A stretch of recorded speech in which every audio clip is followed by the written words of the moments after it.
물적시설로 둔갑을 해서 받았던 세금 감면은 전부 다 추징당할 거예요. 과세관청이 이렇게 핀셋조사 나오면 거의 다 토해낸다 보시면 돼요. 거의 다. 피해갈 방법이 없나요? 피해갈 방법은 있죠. 그러니까 공유 오피스는 사실 불법이 전혀 아니에요.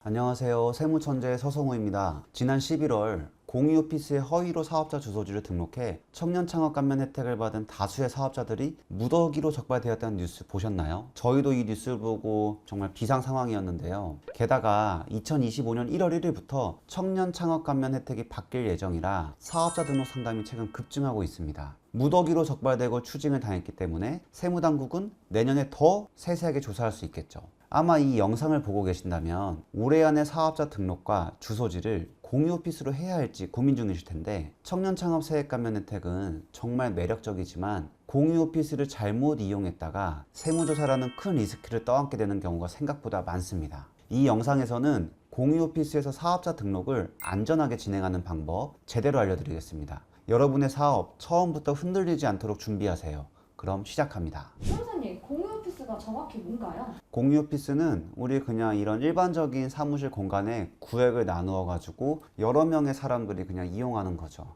보통은 이제 많이 유명한 위워크 같은데, 거기 이제 1인 오피스, 2인 오피스 뭐 여러 오피스가 있고, 우리 사업 처음 할 때 우리 팩스부터 프린터기 이런 거 구매하기 좀 그러잖아요. 그거 같이 공유한다는 개념으로 시작한 거예요. 그럼 비상조 오피스는 어떤 개념일까요? 비상조 오피스, 이걸 조금 더 활용한 거. 사실 예전에 청년 창업 감면이 일어나기 전에는 비상조 오피스를 어떻게 이용했냐면, 강남에 사무실 주소 둔 걸로 보면 외부적으로 볼 때 되게 신용도가 좋아 보이잖아. 우리 사무실 강남에 있어. 그런 식으로 자리 하나에 수십 개의 사무실 주소를 내게끔 해주는 거죠. 주소만 빌려주는 거예요. 우편도 받고. 그게 비상조 오피스예요. 대표적으로 이용하는 업종들은 실제 사무실 필요 없는 데들 있죠. 뭐 스마트 스토어부터 시작해가지고 광고 대행, 뭐 크리에이터 분들, 그러니까 실제 저희처럼 물적시설이 없어도 되는 분들이 많이들 이용했죠. 그럼 공유 오피스를 사용하면 좋은 점이 뭘까요? 저도 처음 사무실을 개업할 때 공유 오피스를 생각을 했었는데, 그 이유가 초반에 부대 비용들이 많이 들어가는 걸 아낄 수가 있어요. 예를 들어 우리 프린터기도 안 사도 되고, 뭐 커피 머신부터 고객들이 왔을 때 조그마한 사무실에서 응대하는 것보다 엄청나게 큰 데서 앞에 누가 응대해 준 사람도 있고 그러면 되게 있어 보이잖아요. 그런 게 좋죠. 초반에 비용들을 아낄 수 있는 부분. 그럼 공유 오피스는 무조건 불법인가요? 그러니까 공유 오피스는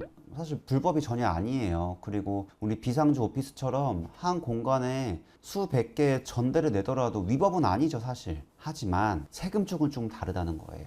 청년 창업 쪽에서 세액 감면을 받으려면 물적 시설이 요건이 그 중에 하나의 요건인데, 많은 분들이 이런 비상조 오피스를 물적 시설로 이렇게 둔갑시킨 거죠. 주소는 같으니까. 그래서 실질과세 위배된다. 그게 이제 위험한 거예요. 그러면 불법적으로 이용하게 되면 어떤 일들이 발생하게 되나요? 일단 첫 번째, 물적 시설로 둔갑을 해서 받았던 세금 감면은 전부 다 추징당할 거예요. 그게 두 가지가 있겠어요, 유튜버 분들은. 첫 번째, 원래는 사무실이 없으면 면세 사업자죠. 그럼 일반 과세자로 내면서 부가세 환급을 많이 받았을 거예요. 그거 다 부인당하실 거고, 두 번째, 소득세 쪽에서 물적 시설로 나는 청년 창업 감면을 받았을 거예요. 하지만 실질이 아니죠. 그거 다 부인되는 거예요. 그리고 이제 추징이 되지는 않더라도 소명 요구, 이거 실제로 사무실 쓰고 있냐, 혹은 조사까지 나올 수 있는 경우죠. 지금 요게 이번의 상황이 지금 저번 달에 일어난 상황이라고 보시면 돼요.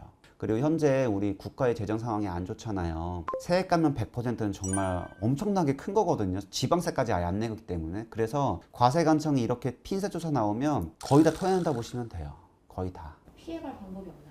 피해갈 방법은 있죠. 근데 그건 처음부터 저랑 같이 하신 분들은 많이 피해 가실 건데, 그러니까 초반에 소명이 올 거를 모르고 진행하신 분은 그냥 거의 다 지금 다 토해낸다 보시면 돼요. 그리고 2025년도부터는 더 타이트해지겠죠. 이제 판례들이 많이 나올 거니까. 그럼 세무사님, 본인은 서울에서 사업을 하는데 경기도 혹은 지방 본가에 있는 사업자 주소를 내는 것도 또한 같은 부분일까요? 그렇죠. 이런 경우도 많이 추징당하죠. 아니, 일단 첫 번째, 너희의 업종은 사무실 필요 없는 업종인데 왜 사무실을 냈어? 첫 번째. 두 번째, 그럼 오케이, 사무실을 인정할게. 근데 집은 서울인데 왜 경기도나 지방으로 냈어? 이해를 못 한다는 거예요. 그럼 이제 이걸 소명해야죠. 소명하는 여러 가지가 있어요. IP 주소를 이제 역추적하는데, 실제 사무실 이용했으면 IP가 나올 거잖아요. 그런 거, 혹은 사업용 카드 쓰는 거, 혹은 통신기록까지 보죠. 실질로 인정만 받으면 좋아요. 요런 게 미리 준비가 되어 있어야 돼요. 올해 11월 대대적으로 이루어진 것이지 암묵적으로 세무조사를 진행하고 있었고 이에 따른 대비를 미리 해야 한다. 이게 정말 중요해요.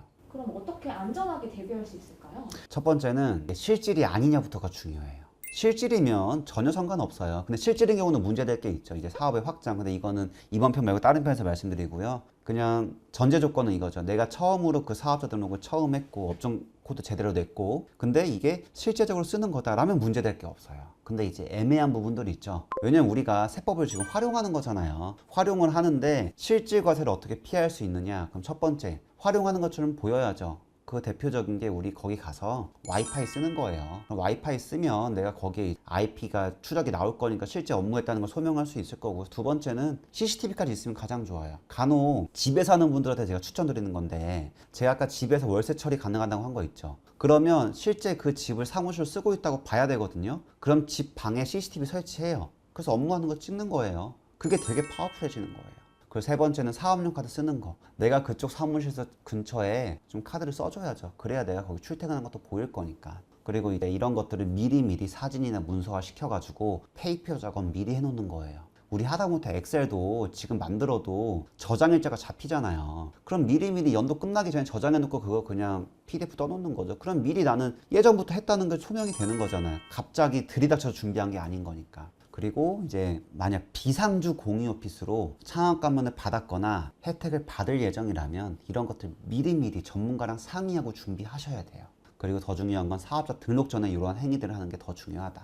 그리고 지금 이러한 행위 자체가 우리가 다 청년 창업 받으려고 하는 거잖아요. 그럼 요것도 좀 활용도를 다르게 하는 법이 있어요. 뭐냐면, 자, 올해 매출이 발생을 했어요. 예를 들어. 그러면 올해는 그러니까 청년 창업이 매출액이 발생한 연도부터가 아니에요. 소득 금액이 발생한 연도부터거든요. 그러면 매출액이 발생했으면 경비 처리를 더 많이 넣어가지고 소득 금액을 제로로 만들면 다음 연도부터 또 이월시키거든요. 그러니까 즉 제가 말씀드리고 싶은 거는 지금 수익이 나지 않더라도 수익이 난 상태로 그냥 넘어가면 이미 소득 금액이 플러스가 된단 말이에요. 수익이 나지 않더라도 미리 사업자 내고 세무상담 받으셔가지고 결손금 이월시키고 소득 금액도 마이너스 시켜가지고 내년부터 기산을 5년부터 시작하면 더 많이 받을 수 있잖아요. 그러니까 이런 것들을 하시니까 세무상담 받는 거를 두려워하지 마시고 시간 내셔서, 또 이제 간혹 전화로 하시는 분들 많은데 전화로는 그냥 영상만 보셔도 똑같은 얘기 제가 말씀드릴 거예요. 근데 실제적으로 대표님한테 도움받을 내용을 받고 싶으시면 시간 내서 한번 오시는 것을 추천드립니다.